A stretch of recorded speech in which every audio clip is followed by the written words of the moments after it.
Hi, I'm Susanna Bowling, and this is live from the Hotel Edison, Times Square Chronicles presents. My guest today is multifaceted. He is a writer. He writes plays, screenplays, novels, mystery novels. He is a producer on Broadway and has some of the top shows on Broadway right now. He's a musician that I can't wait to ask about that. And he has got a new interactive book called The Devil's Game. We're talking Michael Wolk. So I should be asking you about your book first, but I want to know about being a musician. Can you tell me about that? Well, I played guitar, from the time I could pick one up, and I got one for $35, Tip, never buy a $35 guitar because they are a pain to play. Oh, yeah, the strings. The strings, oh my goodness, and the distance from the frets. But I learned through my pain. I came to New York City with my guitar case on a Greyhound bus. Were you singing on Broadway? No. Actually, my singing was confined to coffee houses, and I was doing songwriting, singing, But I just, I didn't get beyond the open mic stage here, so I branched out into other things and wrote screenplays, which was lucrative, and I've written plays. I just wrote the book to a musical, The Pilot and the Little Prince, which is a musical that combines the story of the guy who wrote the classic story of The Little Prince and the story of The Little Prince. And the guy who wrote The Little Prince has a fascinating life story. He was a very courageous aviator who died in World War II. And it was this inspired thing that just opened in Poland, and I'm very pleased to report that it's a success in Poland. No, they've got good shows there, actually. If I'm not mistaken, a friend of mine, Pat Addis, went to see a show in Poland that was in a airline hangar. So I've heard a lot about shows in Poland. But didn't the pilot die from a snake bite? No, actually, his hero, the Little Prince, I shouldn't give away the ending, but kids don't listen. The Little Prince, snake bite. Yeah. Yeah, Fosse in the movie. Yeah, Fosse in the movie. Classic. You produce, you also write, and you write in different genres. What gives you the most satisfaction? Well, I think my most recent creation, Devil's Game, is really, I was really inspired to write something that people could read electronically, that they could read with their thumbs, as we're used to doing, and clicking on links that could extend the story.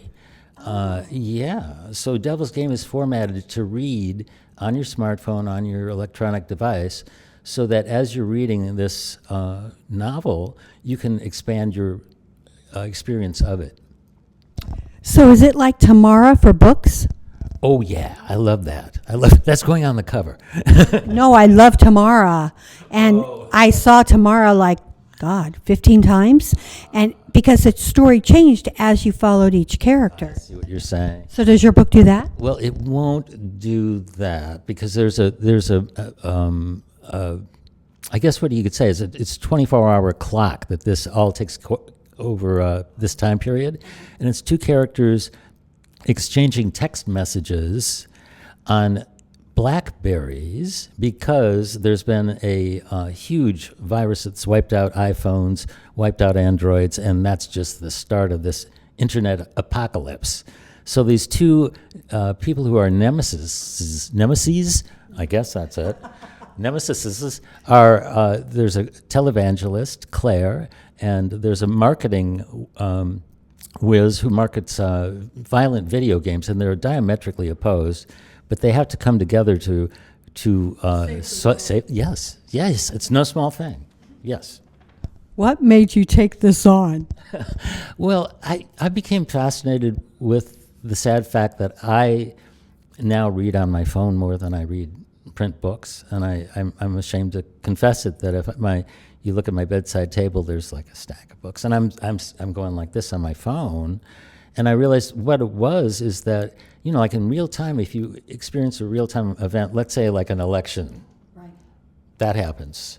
you're scrolling, you're wondering what's happening and you want to reach here and reach there while you're reading a story, and I wanted to design the book that way. So it's interactive to the extent you decide what you want to click on, how deep you want to go.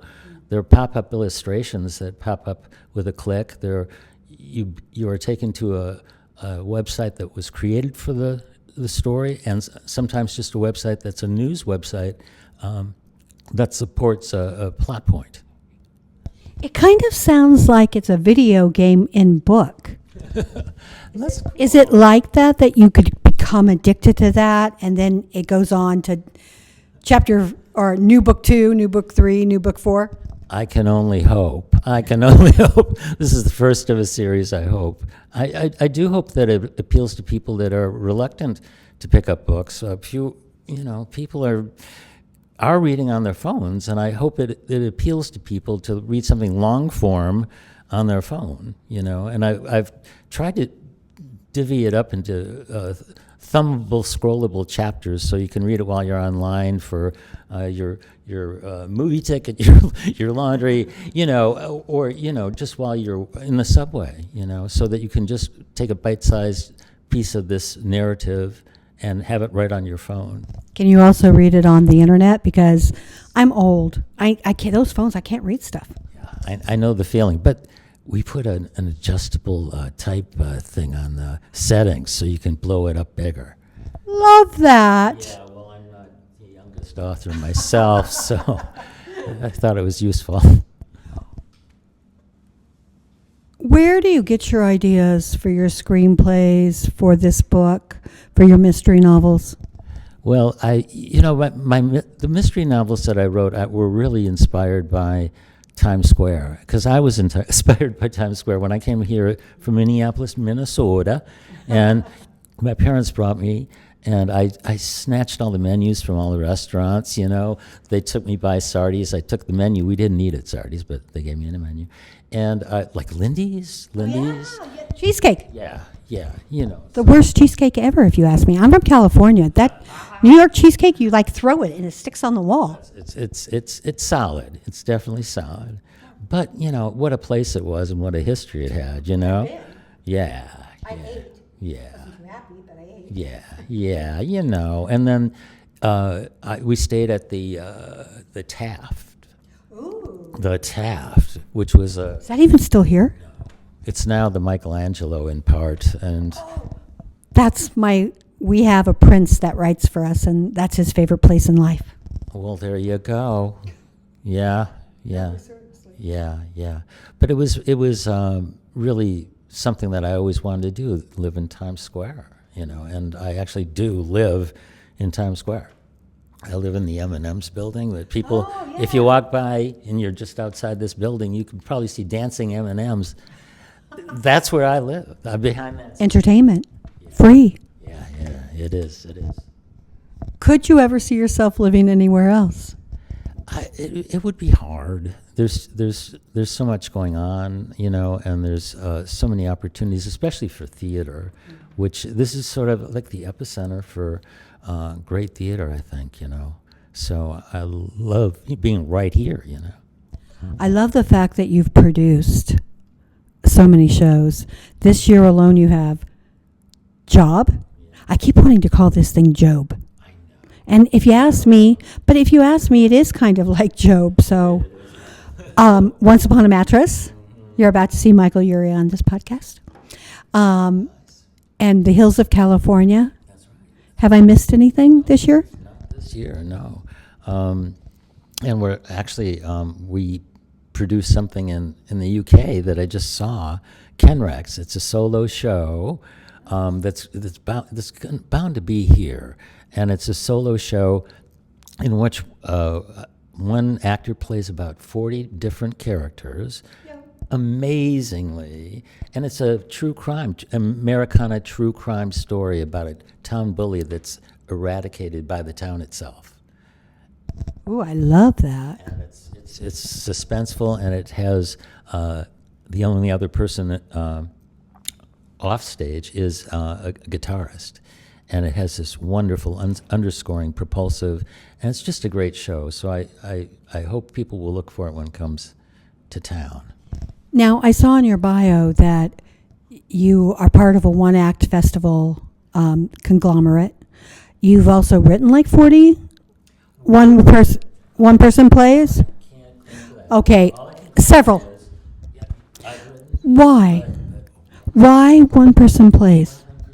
Well, my organization, I founded a nonprofit called All for One Theater. It was solo theater, and we have done like 50 solo shows over like the 12 years we've been around. So it's a focus on extraordinary solo performance, and I always thought that solo performance was so cost efficient, and so travels so well. That its potential is limitless, and the pandemic sort of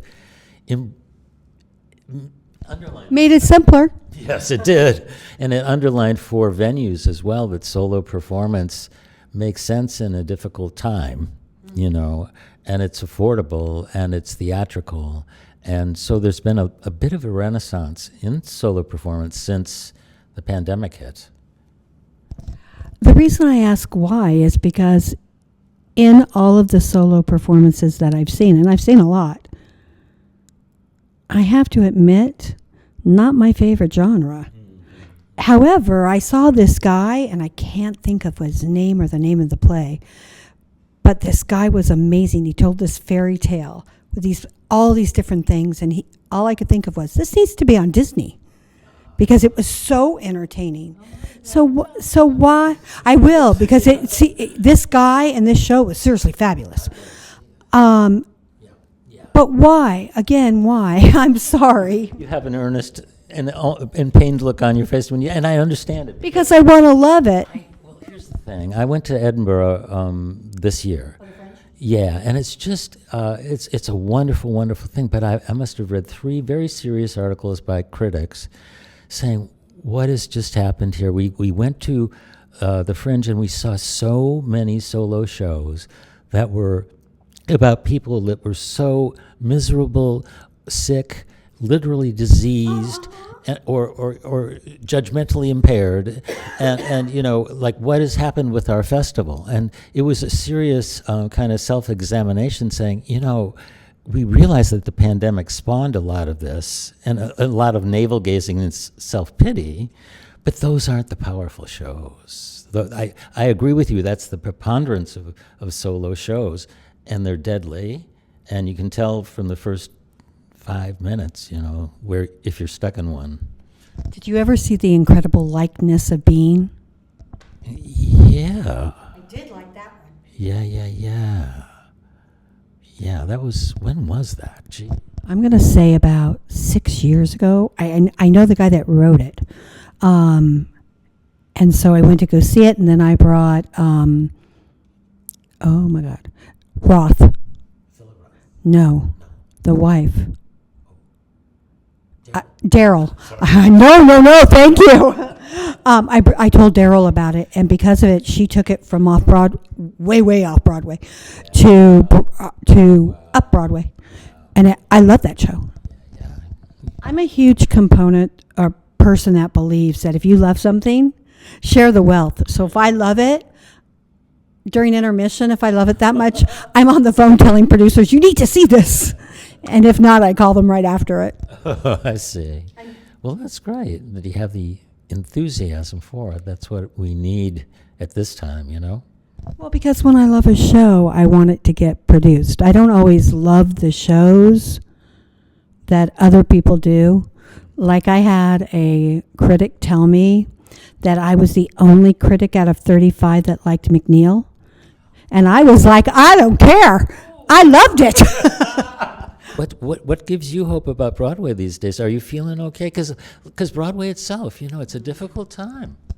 Right now, what gives me hope on Broadway?